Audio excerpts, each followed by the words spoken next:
What's up, you guys? Four Wheel Fun Bros back with another video, and today, simple video, and I'm gonna talk to you about some tires, what I learned about them, pretty much what the numbers and letters mean on the sidewall. So if you've been wondering what something means, this is the perfect video you could check out. So without further ado, let's get to it. So the next thing I like to do is come up to the sidewall and actually look at the tire size itself. This one is a 235/40 R19 92H. So 235 is going to stand for, let's say, point A on the tire right here, the sidewall corner, to point B on the opposite side. So it's just pretty much the overall width of the tire. You come up to the 40, that's the aspect ratio of the sidewall compared to the overall width of the tire. So this is a 40. If it was a 30, it'd be a little thinner, aka rubber band tires. If it was a 50, it'd be a little thicker. I mean, back in the day, I used to think this was also measured in inches or millimeters, but it's actually not, and it's the aspect ratio compared to this. Next, we got R for radial. Radial tires, that's pretty much the technology of how it's built. I'm not really sure how it's built. Didn't do the research, but that's what it stands for. All I know is about 90% or 90-something% of all tires, including light trucks and trucks in general, are all radial tire. And the reason is because of durability and overall performance of the tire and handling of the vehicle. So this one's a radial. Next we got the 19, and that's in inches. Stands for the overall diameter of the wheel and tire. So from point A right there, point B right there. You don't want to mess with this number. If your wheel is a 19-inch wheel, you want to get a 19-inch tire because you won't get away with 18 or 20s.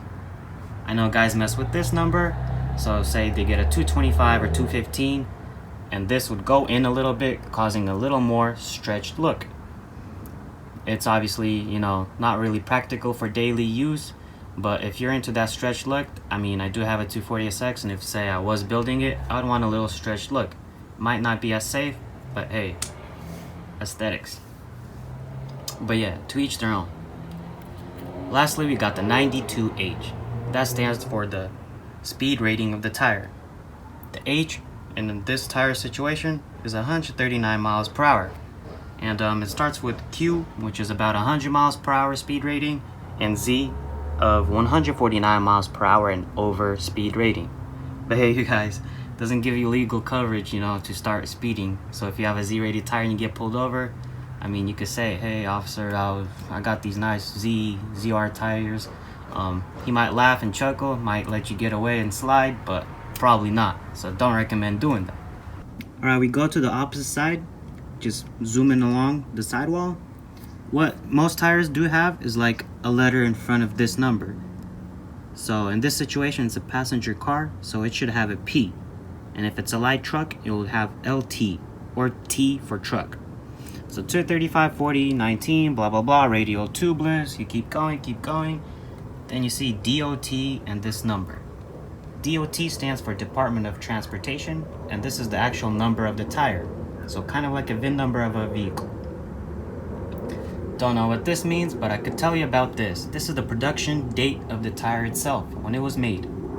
So 41 stands for which week, so this is the 41st week of 2016. So there you go, and this should actually help you. So say it says 10, 14, and you're buying this tire today.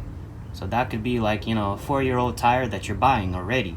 So just keep an eye on this number. It's only on one side of the sidewall. So if you flip this tire on the other side, it won't have it. So make sure you check on that number before you install or when you actually get new tires installed. Make sure it's pretty fresh. Alright, so we're back at the tire size, but this time we're looking at the UTQG system, which stands for Uniform Tire Quality Grading System. And it's an acronym definitely don't have in the back of my mind. Think it's quite worthless. I just memorized it for the video, and you don't have to memorize it as well, so take a deep breath out, you're good to go. But what you can benefit from is what these numbers and letters mean. So first we got tread wear of 500. It's pretty much an approximation of how long a tire will last, so this tire, compared to another tire on the same brand. So this tread wear is 500. Continental Conti Pro Contact. If you want to compare it to another Continental, say 250 treadwear, this one should outlast it by 2 times. But also consider how fast you drive the car and how you take your corners, so that's a given. And another little side note, you can't compare it again, Continental 500 to a Michelin 500 treadwear, as they'll both be different. So next we have traction, which is AA. It's a representation of the tire's characteristics in the wet, ground. So it's not dry, but it's wet surfaces. So this one is AA, which is the best, and then it goes to A, B, and C. Last but not least, we got the temperature grade, which is the tire's ability to resist and dissipate heat. A is the best, then it goes B and C. Alright, you guys, so it started to rain, but it's ending, just light little drizzle. End the video. That's pretty much what I know about tires, the numbers and letters, what they mean on the technical side. But for more like a, experience-wise of working in the automotive field for a couple years, all I could say is the number one thing you should worry about is before you leave, no matter if it's a road trip or a trip to the grocery store, make sure you check all your tires, make sure they're all okay, in good shape, and they're pumped up to the spec. So if your vehicle wants 36 PSI and it was designed for that, make sure that's what you get. If it's under or way under, that's very dangerous. I believe that's like the number one reason for blown out tires. So, and if it's over, obviously it's not good as well. So make sure they're pumped up correctly. Another thing I could add is if you have directional tires, make sure they're mounted correctly. So you'll see an arrow on the sidewall and it will say point like this way. That's the way you want your tire rotating. So the tread pattern is designed for that way, and make sure it's mounted correctly. If it's not, you could have unwanted noises that you could get mistaken for a bearing or a wheel hub. And same thing, it goes to another little point, is tire cupping.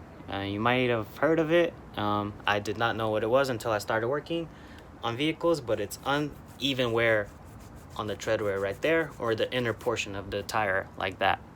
So it'll have like kind of grooves and edges like this. So when the tire is spinning, say at 60 miles per hour, it'll give like a humming sound. And you might think it's a bearing or, hub as well. So that's pretty much it.